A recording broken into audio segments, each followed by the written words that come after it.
Et salut à toi, bienvenue dans ce nouvel épisode du podcast Nourris ta santé. Aujourd'hui, c'est l'épisode 40, déjà le 40.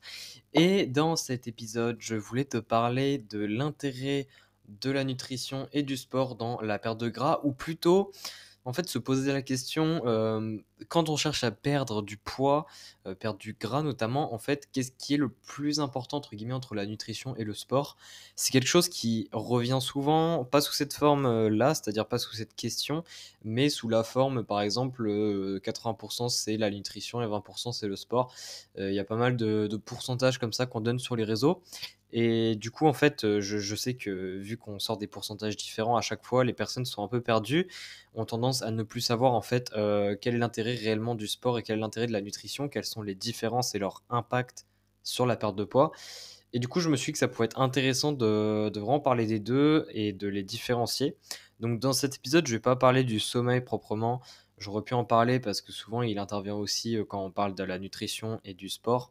Mais là, je vais juste parler de la nutrition et du sport. Donc, si on me pose la question, si tu te poses la question, par exemple, imaginons un scénario, tu veux perdre du poids, mais bon, je sais que c'est un peu débile au fond comme question, mais c'est vraiment pour mettre, la réponse, pour bien expliquer les choses. N'as pas le choix, soit tu dois choisir de faire du sport, mais par contre la nutrition, ça va pas du tout être ça, ou soit tu peux faire très attention à ta nutrition, mais par contre tu pourras pas faire de sport. En gros, tu dois choisir un des 2. Et tu te dis quel est le mieux à choisir enfin, dans l'objectif de perte de poids. En fait, il faut savoir que pour perdre du poids, avoir un minimum de maîtrise sur son alimentation, ou du moins en savoir un minimum sur l'alimentation, est forcément nécessaire. La perte de poids, ce n'est rien d'autre qu'une histoire de balance énergétique, c'est-à-dire l'énergie que l'on dépense donc via le mouvement, donc notamment par le sport en partie, mais c'est qu'une petite partie et par rapport à l'énergie que l'on consomme, c'est-à-dire, par la nourriture tout simplement. Parce que toute l'énergie que l'on consomme vient de, la nourriture ou les boissons. Donc en fait, si tu n'as pas du tout de contrôle sur ton alimentation ou si tu n'y fais vraiment pas attention, il y a de fortes chances que tu ne perdes pas de poids. Évidemment, quand je dis faire attention, ça ne veut pas forcément dire, pour ceux qui connaissent, compter les calories et cetera. Par exemple. Hop, oui, pardon. Ça veut pas forcément dire compter les calories, mais ça veut, aussi dire bien choisir tes aliments, donc faire des meilleurs choix alimentaires, peut-être faire, des remplacements, changer les quantités au niveau des portions, peut-être réduire certaines portions de tel aliment et rajouter un autre aliment. Voilà, c'est ça, faire attention à son alimentation. Si tu ne fais rien du tout de tout ça, il y a peu de chances que tu tombes en déficit calorique, c'est-à-dire, on va dire l'état qui te permet de perdre du poids et donc ça pose problème. Même si tu fais du sport à côté et que du coup tu dépenses un petit peu plus d'énergie, en fait, il faut savoir que le sport concrètement, ça dépasse rarement les 10 de ton énergie, dépensée dans la journée. Après, ça dépend le sport que tu fais, ça dépend de la quantité que tu fais, ça dépend de la fréquence que tu fais. Mais ce qui a plus d'importance, c'est pas vraiment le sport, c'est tout ce qui est NEAT. Donc, c'est tout ce qui est mouvement en fait qu'on fait au quotidien, on va dire, de manière, inconsciente, c'est-à-dire marcher, faire le ménage et cetera et cetera. Donc tous ces mouvements-là sont bien plus intéressants pour ce qui est de la dépense énergétique.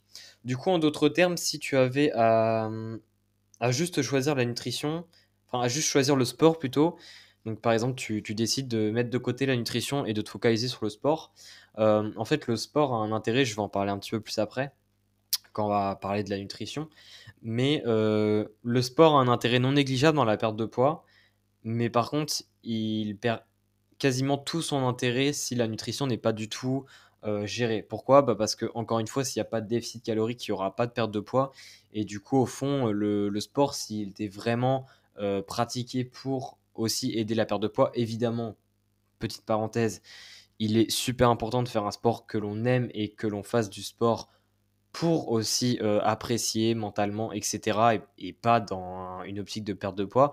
Parce qu'encore une fois, c'est comme ça qu'on tient sur le long terme, c'est comme ça qu'on est vraiment content, qu'on est vraiment heureux et cetera. Bref, je ferme les parenthèses. Du coup, pour répondre à la question, la première partie, si on choisit le sport, bah, le sport en fait, tout seul, il n'a pas grand intérêt. Surtout si par exemple le sommeil à côté est aussi de mauvaise qualité, là il a encore moins d'intérêt. Sauf évidemment pour le côté je m'amuse, je libère du stress, enfin je me libère du stress, etc. Maintenant, si on répond à la question en disant je vais me focaliser sur la nutrition, mais je ne pourrais pas faire de sport. Alors, ici, évidemment, en se focalisant sur la nutrition, on va pouvoir engager un déficit calorique et donc perdre du poids, ce qui est bien plus intéressant que dans l'optique où l'on focalise que sur le sport et que l'on n'a souvent pas de résultats. Donc en fait, ça déjà, c'est un très bon point. Le problème étant que si on ne fait pas du tout de sport à côté et qu'on a un travail où on est très sédentaire, donc assis toute la journée par exemple, si on se focalise sur la nutrition mais l'on fait peut-être mal les choses ou même si on fait bien les choses, il faut savoir que le poids que l'on perd, ça va être quand même une partie non négligeable de muscle. En fait, ce qu'il faut comprendre, c'est que dès que tu perds du poids, c'est un petit peu une histoire de proportion. En fait, c'est une proportion. Imaginons que tu perds 1 kilo. Tu perds 1 kilo. Dans ces 1 kilo, en fait, il y a 3 éléments principaux. Il y a soit tu perds de l'eau, soit tu perds du muscle, soit tu perds du gras. Donc évidemment, quand tu commences à perdre du poids, ce que tu perds le plus, c'est de l'eau. Ça voilà, mais par contre, tu perds aussi du muscle et du gras. Sauf que quand on veut perdre du poids, en fait, ce qu'on veut réellement dire là-dedans, c'est qu'on veut perdre du gras. L'eau et le muscle, en soi, on s'y intéresse pas. Bon, l'eau, on s'y intéresse, mais dans le cas des compétitions sportives notamment. Mais ça, c'est un autre sujet. Donc, euh, donc en fait, si tu perds du poids, que tu te focalises que sur la nutrition et que tu es en déficit calorique, tu vas perdre du poids, mais là-dedans, tu vas forcément perdre du muscle. C'est impossible, par exemple, tu perds 1 kilo, de perdre 0 kg de muscle. Enfin, vraiment 0 g de muscle, tu vois, c'est pas possible. Il y a toujours un petit pourcentage de muscle, mais évidemment, le but quand on veut perdre du gras, c'est de limiter ce pourcentage de muscle et de perdre plus de gras en termes de proportion. Le problème, c'est que quand on se focalise juste sur la nutrition et que l'on est très sédentaire à côté, vu qu'on ne stimule pas nos muscles, etc., en fait, notre corps, au final, il se dit quel est l'intérêt de garder le muscle alors que je ne l'utilise pas.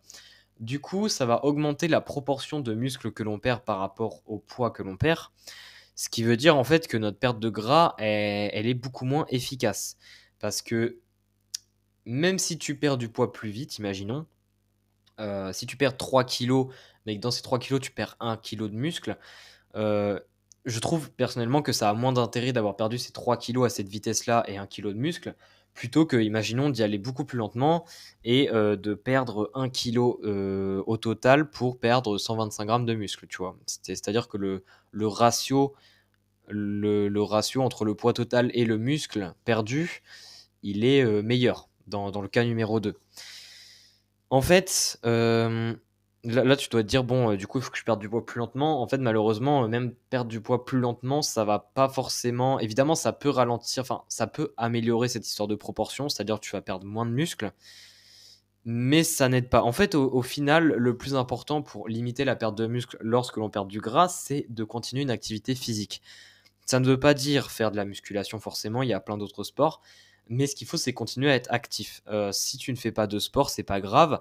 Dans le cas où tu es actif à côté, c'est-à-dire où peut-être que tu as un travail qui te fait bouger beaucoup, etc. durant la journée, mais il faut que tu sois actif parce que si tu n'es pas actif, bon, déjà, le fait d'être actif durant la journée, ça va t'aider dans ton déficit. Ça va être moins compliqué, on va dire, à atteindre parce que tu auras une dépense plus élevée, mais ça va aussi t'aider à garder ta masse musculaire. Euh, un, autre, euh, un autre facteur qui rentre en compte, évidemment, c'est le sommeil, mais là, je ne vais pas en parler, mais avoir un bon sommeil, c'est aussi important pour améliorer ce ratio au niveau de la masse totale perdue et du muscle perdu dans cette masse totale. Et un dernier point, donc là, ce point-là, cette fois-ci, tu as le contrôle dessus quand tu fais attention à ton alimentation, c'est d'avoir un taux de protéines qui est relativement élevé. Généralement, on dit 0,8 grammes par kilo de poids de corps en protéines. En fait, clairement, c'est pas du tout assez. Là où il faut raisonner, c'est plutôt en kilos de masse maigre, c'est-à-dire en fait tout ton poids de ton corps, excepté la masse grasse. Après, si tu connais pas ça, l'idée c'est que tu te situes plutôt vers les 1,5 grammes par kilo de poids de corps. Voilà, c'est déjà une bonne fourchette à atteindre parce que beaucoup ne l'atteignent pas. Donc voilà, en fait, pour synthétiser cet épisode, parce que là, je voulais vraiment expliquer en fait la différence entre la nutrition et le sport et pourquoi et pourquoi on allie souvent les 2, ce qui n'est pas fait pour rien.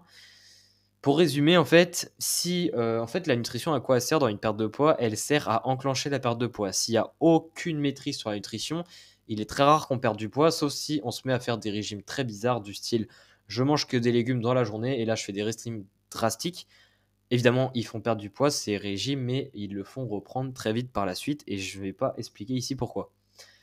Donc ça, c'est l'intérêt de la nutrition. La nutrition est totalement primordiale, en fait, pour pouvoir perdre du poids. Mais si tu veux, c'est justement ça la différence.